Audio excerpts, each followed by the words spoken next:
The word of the Lord comes from Jeremiah chapter 18, verses 1 through 6, the potter and the clay. The word that came to Jeremiah from the Lord: Come, go down to the potter's house, and there I will let you hear my words. So I went down to the potter's house, and there he was working at his wheel. The vessel he was making of clay was spoiled in the potter's hand, and he reworked it into another vessel, as seemed good to him. Then the word of the Lord came to me: Can I not do with you, O house of Israel, just as the potter has done, says the Lord? Just like the clay in the potter's hand, so are you in my hand, O house of Israel. May the Lord bless the hearing and reading of his word. Life doesn't always go according to plan. We all know that, and sometimes life surprises us in a good way. This week I heard a story about America's first junk food. Does anyone know what America's first junk food was or is? It's Cracker Jacks. Cracker Jacks. And they were developed by a German immigrant named Fritz William Ruckheim. He and his brother popularized Cracker Jacks back in the late 1800s. But they got a big break that they didn't plan for when somebody wrote the song, "Take Me Out to the Ball Game." You know that song that they sing at all the ballparks? Because there's a line in there that says, "Buy me some peanuts and Cracker Jacks," right? That song came out in 1908 at a time when baseball was certainly the national pastime. And so Cracker Jacks came to be sold at all the ballparks, and they became America's first thoroughly popular junk food. And nobody planned for that to happen. Cracker Jacks got a bunch of free advertising from a song they didn't write, with lyrics they didn't pay for. And those two brothers, they knew they had a good product, but they probably had no idea how it would take off and how they would get all of this free help. They didn't plan it. They didn't prepare for it, really. They didn't plan it. But life doesn't always go according to plan. And sometimes that's a good thing. We don't mind life surprises when they turn into something good. But sometimes the surprises are less welcome. On Friday this week, I went with Les Bergston on a tour bus to the Cubs and Cardinal game at Wrigley Field. And the tour company said that we would get back to Peoria at 8:30 in the evening. I can show you the paper.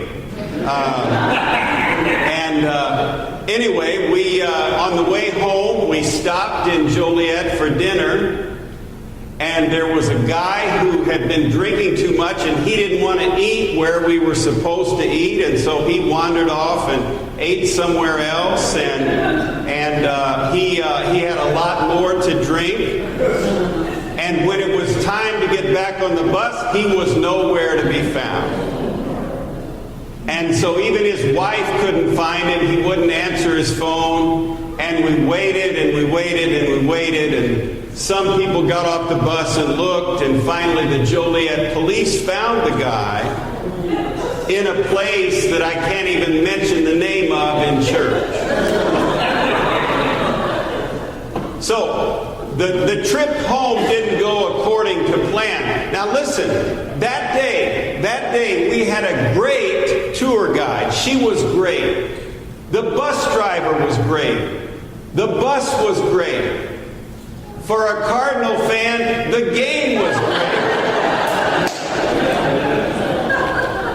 So the whole, and the tour guide had an excellent plan for the whole day. It was a great plan, but one knucklehead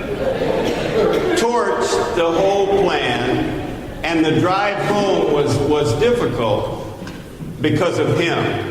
It got tense on the bus because some people wanted to leave him behind. Other people needed to get home. Other people wanted to wait for him.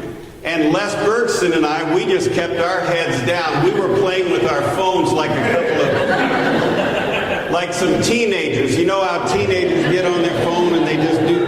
That's what we did while this argument on the bus was going on. We just stayed out of it. But instead of getting home at 8:30, it was a little bit after midnight on Friday when we got home. Life doesn't go according to plan. But it's humbling in a good way to acknowledge that we have less control over the way things turn out than we would like to imagine. We're not the potter. We're the clay. And when things don't go according to plan, we're prone to get discouraged. We're prone to say, well, I don't see any purpose in this. What's the purpose in this? Listen, there's something more important than you and I knowing the purpose. What's really important, it's far better to have the assurance that the potter has a purpose. I mean, it's a good thing if I can figure out the purpose of why things happen. That's fine and dandy when it happens, but all I really need to know is that the potter has a purpose. And even when things happen that aren't part of his plan, he can work his purposes into our story. Now, it's no accident that the prophet Jeremiah uses the illustration of potter and clay.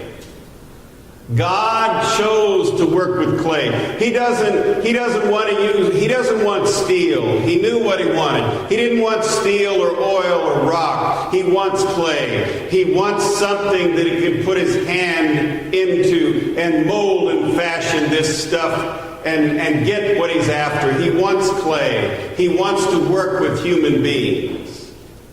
And that's really good news. You know, they call the prophet Jeremiah the weeping prophet because of his the angst that he had about the nation of Israel at that time. But actually, I think for us, he is a prophet with good news because he's the first one really that told us that God is a personal God and loves us in a personal way.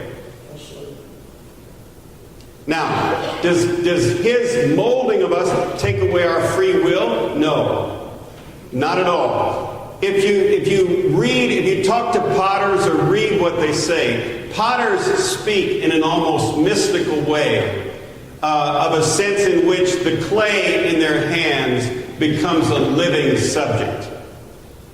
And molding clay is actually this intuitive process in which design emerges in a relationship between potter and clay. And friends, Christian discipleship is like this. It isn't so much a relationship between a ruler and a subject as it is between a guide and a companion. Now, without his guidance, our lives go off the rails. You know, there's a classic episode from I Love Lucy. That you've all seen this, where she takes a job at a candy factory. And she has this job, the candy is going past Lucy on the conveyor belt.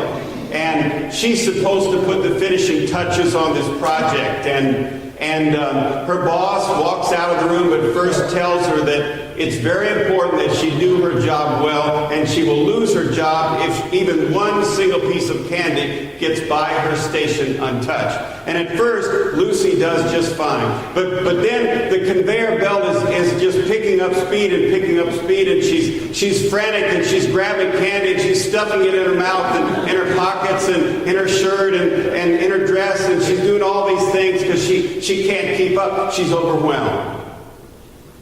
And it's a classic, hilarious scene from the early years of television. But the reason we like it is that we've all been there. We've all been there. Life comes at us with more than we can handle.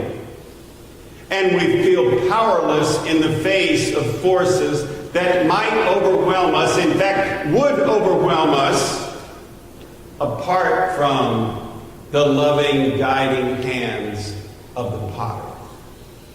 You know, there are so many times in life when we feel like we had a plan and it was a good plan, but life doesn't go according to plan. And sometimes our broken pottery just has to be smashed and we have to start over. God touches us, our lives, our congregation. So what will we do with that? Will we passively submit to Him? No, I don't think so. Will we defiantly resist Him? No, I hope we won't. Or will we actively engage with the potter in designing and shaping the pot that is our lives? Friends, it's a treasure to have our lives in the potter's hands. Sometimes we lose sight of the treasures we have in life. A couple of years ago, there was a story about a brother and a sister in London who found an old vase when they were cleaning out their parents' home. And they thought it might have some value, so they hired the Bainbridge auction house to sell this vase. It was from China, and you know, things from China these days can be amazingly valuable. So they took it to this auction house and they said, well, you've got a treasure here. It might be worth $2 million. So they auctioned the vase, and there were a bunch of Chinese buyers there, and the bidding commenced, and it was a spirited bidding war, and it went on for about 30 minutes, and finally the vase was sold to a Chinese buyer for $69 million. It was the most ever paid at auction for a Chinese antique. And the spokesman for the auction house said, look, they had no idea of the treasure they had. When the final bid was official, they had to go outside the room and get a breath of fresh air. I would think so. But friends, sometimes we lose sight of what we have. Sometimes we lose sight. Now, in some trades, like in carpentry or in weaving, for example, if something gets ruined or broken, you what do? You throw it away. You toss it in the garbage and you despair. But that's not how it is for the potter and the clay. The clay is a very forgiving medium. That's why I think Jeremiah chose this metaphor. We believe that in God's hands, brokenness leads to blessing. Sometimes the potter has to start all over again. Sometimes there is just utter brokenness, but even in that there isn't despair, because even in those times the potter doesn't throw the clay away. He may have to break something down. He may have to re-moisten his hands. He may have to remix the clay. He may have to bring some new clay into the mix. He may do all kinds of things, but he doesn't throw the clay away. Brokenness leads to blessing. So when you and I feel broken, it doesn't mean that God is finished with us. We may be actually broken, but we may also actually be on the verge of a great blessing. Through all of the stresses and strains of this very human life of ours, we remain in the potter's hands. And his hands are loving hands. His hands are saving hands. His hands do not throw the clay away. Now, most of us use pottery for decoration only. We might set a piece of pottery out in the living room or something like that. But in Jeremiah's time, pottery was very functional. It was all through their lives. They cooked with it. They stored things in it. They put candles in it. They used pottery for everything. Rich and poor depended on pottery.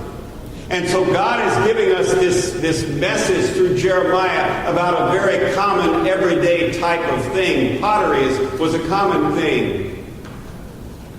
And it's no accident That the voice of God speaks, not just in a sanctuary, but in everyday life, and everyday things, and everyday experiences. This story about the potter and the clay is a reminder to us that God fellowships with us and speaks to us in everyday life. Now, it's possible to misunderstand the story about the potter and the clay. Because if God is shaping us and molding us, maybe it sounds like there's only one calling in life, only one college we should attend, only one career decision to make, only one right person to marry, and so on. And it sounds like if we get that one thing, if we get any one of those big things wrong, we're ruined. But friends, that philosophy limits the potential of the clay and limits the imagination of the potter. Go back to the text. Even in the hands of the potter, things get spoiled. Even in the hands of the potter, best laid plans can run aground. But in that amazing dance called creation, which continues to this day, that dance between potter and clay, stuff sometimes goes astray, but the potter never throws the clay away. He may scrap the original design because life is so full of possibilities and twists and turns, but the potter's hands are never tied, and he never throws the clay away. So Jeremiah is this new kind of voice. He's the one, you know the verse in Lamentations where he says, morning by morning new mercies I see. It's in one of our hymns, and that's from him. He's the first one, really, that understood this close, intimate, messy, sometimes beautiful interaction between God and the individual men and women who belong to him. Jeremiah was the first one to teach us about that. He showed us some important things. He showed us this. In the potter's hand, I may not always know what the purpose is, but I can trust that there is a purpose. In the potter's hands, brokenness leads to blessing. In the potter's hand, fellowship with God will never be limited to a sanctuary, but will be available to us in the everyday experiences of our lives. My future is in his hands. My future will not be overwhelmed by impersonal forces. My destiny will not be held hostage to an uncaring and empty universe. No, in the potter's house, I will find peace and hope and purpose for my life. And whenever I dwell there, I'm dwelling in a good place indeed. Let us pray. Oh God, give us the wisdom not to resist your loving hands upon our lives. Even when your hands chasten us, even when there is brokenness in our lives, let us never forget that living in your hands is a great treasure. In Jesus' name.